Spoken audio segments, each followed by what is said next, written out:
Sawadee Cup and welcome to another episode here for the Funk It Pod and for Media Prof Reacts to. And what else should I be reacting to right now than the Super Bowl? We just saw the Super Bowl, and to be honest, I think it was the first Super Bowl ever, since I can remember, like personally, where I did not actively watch the commercials. Because usually I even talk about commercials in my classes at university, and so I will watch a few of them, I guess. But usually I was looking forward to it, but this time, I don't know, I did not feel excited about anything. I don't know, maybe if you're getting older, you're not that excited anymore about things like this, but I will catch up, obviously. But usually it was one of the first things, because I mean, I live in a time zone different to the US, so usually I wake up and I'm like, okay, let's check what happened. In this case, now that I live in Thailand and not in Germany anymore or wherever else I lived before, so we're like, I know it depends on the time zone in the US, right? But I think we've been like 5 hours or so ahead. So when I woke up, it hadn't happened yet. So then I went to work, and when I finished work, it was over. And so I just checked, and I checked, the results, and then I checked the halftime show. More on this in a moment. And then I checked No, I did not check the commercials for the first time ever. Usually I'm like, what's the big commercials, the fun commercials? But this time I did not. So I will follow up on this. But I don't know why I didn't feel motivated to do so this time. But I did check the halftime show before I checked the game highlights, actually. So I was curious to see how Rihanna would be doing. Because, I'm at an age where I grew up as a weird word or weird phrase, like where I was exposed to lots of Rihanna music, obviously. Not necessarily the biggest fan, but like to listen to all the old Rihanna stuff and, on like road trips and whatnot. So I mean, yeah, I was kind of like looking forward to seeing her return. You can sing along with all the Rihanna songs, right? You know all of them. If you're around my age, plus minus even like 5, 6, 7 years, even, I guess you know all the songs. And I was looking forward to it, and it started off quite cool. I think those flying stages were cool. And I'm putting on my media professor hat, if I may, right, for a little bit. So the production value was great in this case. I also liked the way they set up, or the way they used the different camera angles, which was nice. Especially like the last frame or the last picture when she was like singing there, and then the camera moves away, and you just see her like basically flying, hovering, like in the stadium with the fireworks in the back. That was pretty cool. But now the show itself, I mean, we have to talk about a lot here, and oh god, now I'm gonna get canceled. So the show itself wasn't that great. The performance wasn't that spectacular. And if you are an act that's known for, yes, the singing, but also the performance, and if you're not bringing the performance, and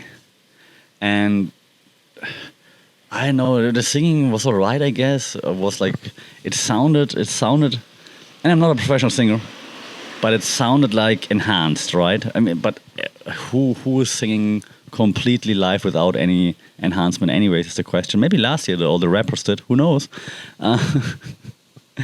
But yeah, so that was a bit of a weird thing. But hey, I'm not a singer, so I focus on the media production, all of that. So the choreography, make of that what you will, it was alright, I guess. Weird outfits for those dancers. I don't want to see a pregnant lady, and yes, now I'm going to cancel for this. I'm not meaning I don't want to see a pregnant lady. I mean, stop, wait. I don't want to see a pregnant lady doing like those sexy moves, right? Like I don't know why. And maybe that's just not me being not open-minded enough. You're probably going to tell me in the comments, and in a second, you probably already typed down the comment. Because it looks kind of weird to me. I don't know what it is. And maybe that's not fair, and maybe I don't know. Maybe pregnant people, should be allowed. I mean, they are allowed, but should also be considered just as attractive as non-pregnant people. But I mean, how are you going to tell people who's attractive and who's not? It's a hard thing. Anyways, like those. I mean, I'm glad you didn't do like much working or anything like this. And I don't mean to sound sexist now, obviously, but I wonder if it wouldn't have been better if she would have done it next year when she had her baby and would be like fully committed to it. If she would have said it early enough, they probably would have found someone else, obviously, right? I mean, and then just have her come back next year.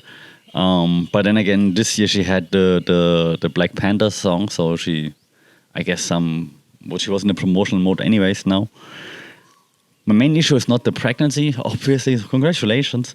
And yeah, my issue is has several fold. But in terms of the pregnancy, I'm just wondering. I'm just putting it out there, and you tell me if I'm wrong or right or whatnot. I'm just thinking. Is she doing it because she wants to be like, look at me, how strong I am, and pregnant people can fly on stages and sing and stuff, like can go to work and stuff? Yeah, cool. But wouldn't it make you a better mom if you would be more careful? And again, I'm not a mom, I don't know, so I'm just asking. So it's seriously that is not I don't know. I'm not trying to on her or anything. I'm really just curious, like what everyone is thinking, because my initial reaction was, well, wouldn't it be better to have waited a year? It's going to be safer for the kid too, less stress, I guess, in the pregnancy and so on. And the performance would have been better, and people would have liked it more. And she might have liked it more because she did not look like she wanted to be there. Like, I don't know if it's like the RBF or if she did not look like she was enjoying it, which is fair because if you're pregnant and you have to like fly around on those things and you have to like hook yourself into those straps and move and sing and dance and stuff, I would understand why she wouldn't want to be there. So the question that remains if the timing was smart, in my opinion. But again, you're probably going to tell me like how sexist that opinion is. So let me know. Again, I hope it doesn't come across as this because it's not meant like that. And like I said earlier, like I used to listen a lot to her. I was kind of excited when they announced that she's going to be at a halftime show. So just a bit disappointed in terms of like the performance, but not faulting her for it because, well, if you're pregnant, then I mean, who would expect you to like tear down the house? But then maybe waiting a year could have been an option. Let me know. It was cool to hear all those songs again, though, even though the quality wasn't as awesome as I expected it to be. So yeah. That's now my 8 minutes to get cancelled. Let me know what you think. Again, the production value in terms of like cameras, angles, cuts. I didn't enjoy those. I know why. So why did they like they had like some weird camera transitions, like where they like just flip the camera upside down and things like this, and like cut like very fast. Obviously, because she wasn't dancing as much or moving as much, so they try to make it like more active with their camera work. Understandable. But yeah, so overall, that's my opinion. So let me know what you think. Am I seeing this wrong? Am I seeing this right? Do you agree? Do you disagree? Shout out at FunkedPod on social media, funkitpod@gmail.com if there are any complaints or any praise. Like, share, subscribe, follow, rate this podcast so more people can tell me how wrong I am about Rihanna or how right I am about Rihanna. And I will always like those old Rihanna songs, so no matter what happens. Let me know. As always, stay safe, take care, shout out. We talk soon. Sawadee Krap.